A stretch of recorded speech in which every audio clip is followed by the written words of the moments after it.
ആകാരഭംഗിയിലവരെ വെല്ലാനഹതൊന്നു പടയത്തില്ല. ആ സത്യമുത്ത് ഹബീബരിലില്ലാത്തൊരു നിഅമത്തതുമില്ല. ആഹാ സുഖമത് പകരണ മുഖമൊരുപാട് കാണണമെന്നുള്ള.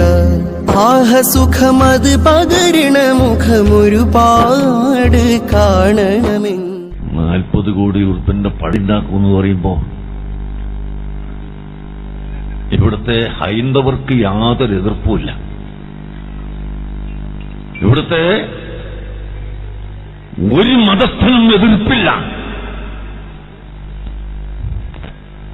പിന്നെ ആർക്കാണ് എതിർപ്പ്?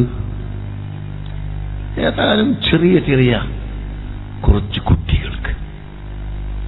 അവരോട് പറയാനുള്ളത്, നിങ്ങൾ നിങ്ങളെ വഴിക്ക് പോകോ, നിങ്ങൾ നിങ്ങളെ വഴിക്ക് നടക്കുക, ഞങ്ങൾ ഞങ്ങളെ വഴിക്കും നടക്കും, അത്രേ പറയാനുള്ളൂ. എത്ര കാലമായി, എത്ര കൊല്ലമായി നിങ്ങളിവിടെ സുന്നത്തമായിട്ട് അടിച്ചമർത്താൻ നോക്കുന്നു. ഇതുവരെ നടന്നോ? ഖിയാമത്ത് നാൾ വരെ നടക്കൂല, അതൊരു സംശയം വേണ്ട.